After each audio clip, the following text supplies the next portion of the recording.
Here's how you make more money on every options contract. You make sure that you understand how the bid-ask spread is going to impact your ability to sell the contract back right at a higher price. Now, what is a bid-ask spread? There's a spread between what people are bidding for the contract and what people are asking for the contract. Now, one thing that you want to watch out for in ensuring that you can sell your contract back at a higher price or maximize the amount of return on your contract is understand that any appreciation in the contract is going to be stated based on the ask, because that's seen as the baseline price. You have the ability to understand on most options chain what the ask is, what the bid is, okay? And then also what the last price that was purchased. So let's zoom that in a little bit more. On most contracts, you can determine what the ask is, what the bid is, and what the last price is on most options chains. When you're looking at any appreciation in the contract, it's going to be coming from what the ask price is. It doesn't mean you're going to be able to sell it at that price. And this is why understanding the ask and bid and what that relationship is really, really important. And one of the most important things about understanding that relationship and understanding how this actually functions in the market is you cannot take this to any market. You can take it in real estate, you can take it into commodities, you can take it into any market, take it to the bond market, because this format of auction-based pricing is the same. When you go to buy a house, normally you're going to put in a bid and there's an ask. Really, you're involved in an auction. The more people that are bidding on that house, the larger the auction is. So let me give an example with a house. You go look at a house and a house is $100,000, right? And this was like right when the pandemic started. You put in a bid at 95, so you come a little bit under the ask. BlackRock comes in and they put in an all cash bid at 130. They're going to get the house. Why? Because they came in above the ask. You understand me? You have to kind of understand how this particular scenario works, because once it'll make sure that you can maximize the amount of money that you make on every contract, but it also puts you in a position where once you leave the options market, you can go do this in every environment that's market-based in the world that's based on some type of auction scenario. Any appreciation on the contract is going to be based on the ask. Therefore, when you look into your brokerage account and you realize that, well, it says that this contract appreciated by this much, it doesn't necessarily mean you're going to be able to sell it for that price, because why? Normally you sell on the bid. You rarely sell on the ask unless the bid and the ask are extremely tight. And what I mean by tight is that there's not a lot of difference between the bid and the ask, which is why I educate people to look for contracts where there's a tighter spread between the bid and the ask.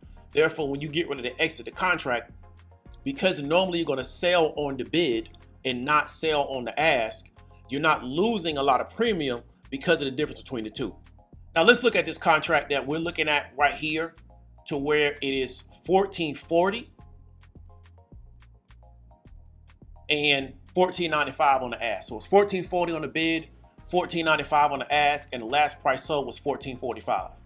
Okay, so let's just keep a baseline scenario with all things remaining equal. Let's say you buy this contract, you're able to get it for 1490. It's a call-based contract. Make sure it's a call. Okay, so it's a call. Stock price moves in your direction. Let's say the ask goes back up to, let's say 1600, right? So 16.00, but then the bid goes to 1550. You may end up selling that contract closer to that bid than the ask. So you may be able to get out for maybe 1570. You're still getting out with profit, but you may not be able to get out on the ask. And this is why, again, I'm gonna repeat myself. I tell people to look for contracts where the bid and the ask are closer to each other, because of what it does, it allows for easier execution when you're trying to sell. You don't have to try to finagle the price. Now, some people, they like doing that. They want to do that. They don't care. But a lot of times what I look for is easier execution, because with a consumer-based brokerage account, you don't get a lot of the execution advantages that you get when you have a larger institutional account. Let's look at Zillow, right? Let's look at the call side. Let's look at the put side. And at this particular contract, what we're seeing is that there is 88 on the bid, 94 on the ask. So that is 6 points between the bid and the ask. That's really not that bad. And what you may be able to do with this contract is buy it at maybe 90 if you're fortunate. Okay? Buy it at 90. let's say it moves in your particular direction, because you bought it at 90, if the bid only stays 2 points off the ask throughout the duration of the contract, you're in a good position because you kind of came in with a 6-point difference, which is it's not great, but it's also not bad, right? But these are the things that you want to look for. Any appreciation that's going to be shown on your brokerage account is going to be based on the ask price, but you may not have bought in at that ask price, right? And then when you're looking at a much wider spread, the likelihood of you being able to exit at the ask can be unlikely. Now, here's something you really want to watch out for. Certain chains are notorious for wide spreads, right? Looking at this particular Avis, you have 430 on the bid, 480 on the ask, right? That's to me, a somewhat of a wide spread. We have 175 on the bid and 220 on the ask. That to me is not a super wide spread, but it is a wider spread. With this one here, you have 125 and 165. So you have the ask being at 165, the bid being at 125. Now here's the danger of going into these type of contracts. Let's say you're able to maybe get in. Let's say you're able to get that at 150, right? Let's say you're fortunate to get that at 150. So that's a $25 difference between the bid and the ask. Let's say the contract moves against you. Okay, so let's create this scenario, right? This contract is asking for 165. Let's say you buy at let's say 50, right? The bid is 125 and the contract moves against you. Well, we know how far the bid is off the ask. Now, what often happens with contracts like this, where you have the wide spread between the bid and the ask, if the contract starts to degrade, often the bid starts to move farther away from the ask. Because why? There's no demand for the contract. A contract that is losing value, if it starts off with low demand, the demand gets even worse. So I'm gonna repeat myself. When you're looking at a contract where there's really not a market established for the contract, and then the market for that contract gets even worse because the price action starts to move away from the direction of that contract, do you know the market for that contract normally gets even worse? So let me give an example from real estate. We go into an area of the city where there's not a lot of demand for homes, right? Currently. And let's say hypothetically there's a home and the ask is, let's say, 30,000. You can find these homes all over the country. You can go to Beware right now and buy you a home for 30,000. I don't know if you want to live there, but you can, right? You can go to parts of Philadelphia. You can go to parts of LA.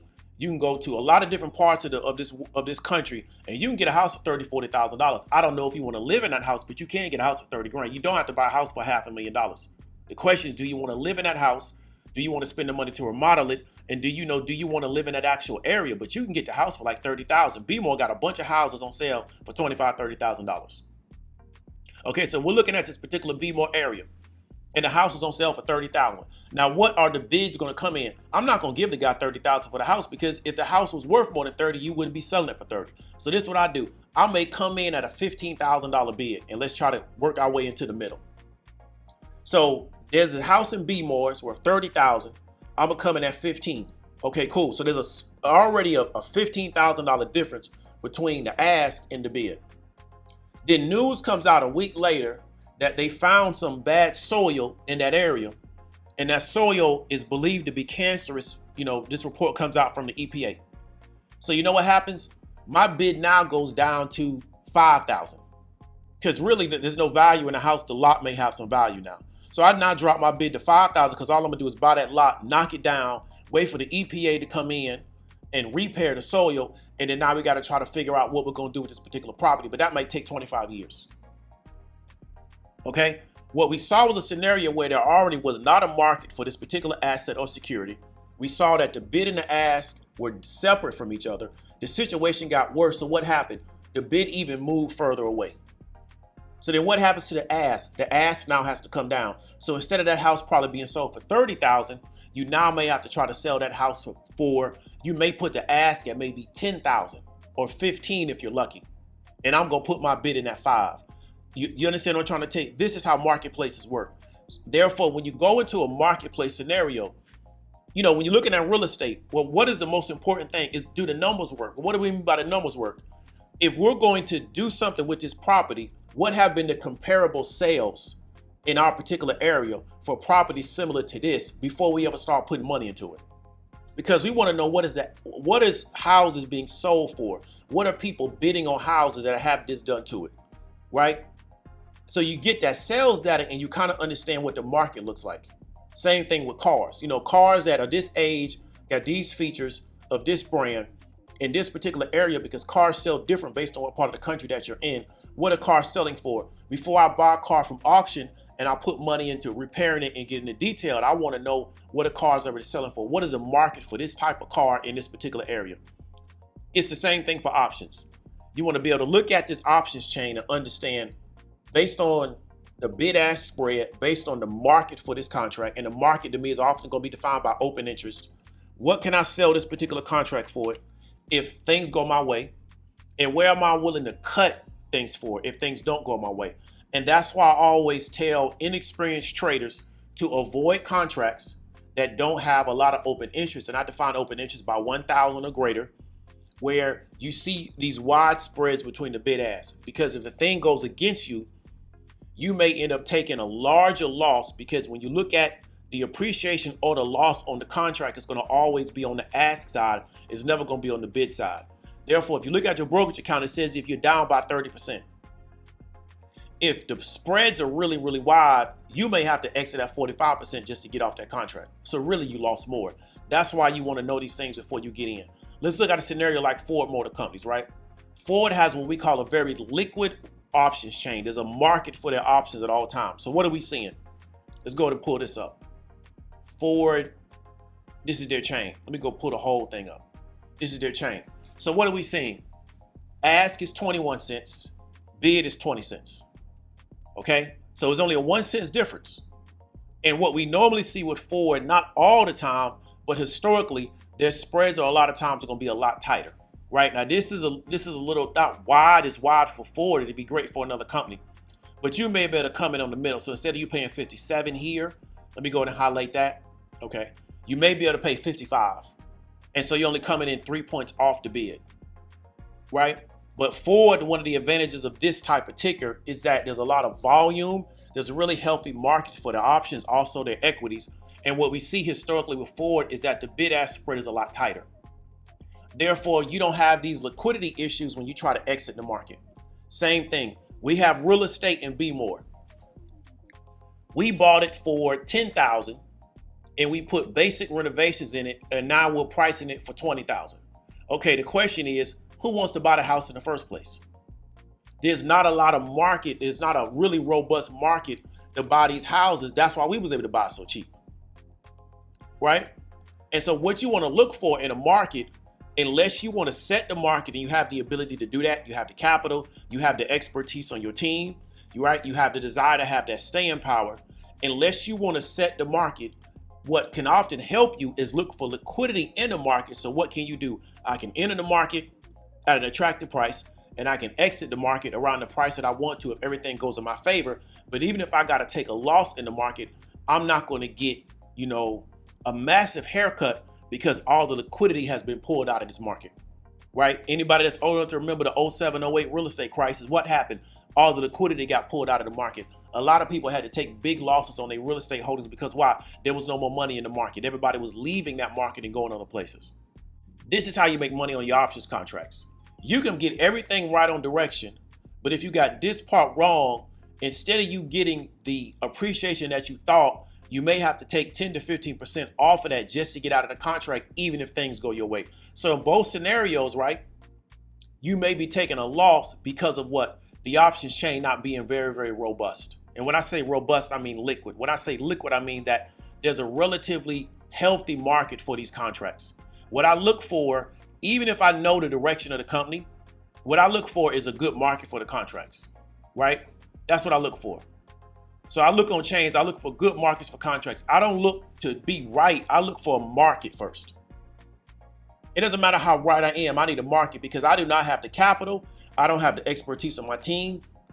And I don't have the staying power to set the market. I'm not BlackRock. I'm not in these large funds. They can set a market and they can sit in the market for 25 years waiting for the market to develop. I don't have that ability to.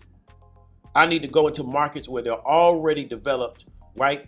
figure out how I can move in and out of this market relatively easily. Okay, there's a lot more to that than just what I just said, so don't take that and just run with it and think that's the whole story. But what I do is I look for markets that are already developed because I don't have the ability to set the market. And if you are going into an undeveloped market, you got to make sure that you have the time to allow the market to develop, or you may end up taking a haircut whether you're right or wrong about this particular market. Hope you got some value from it. Talk to you later.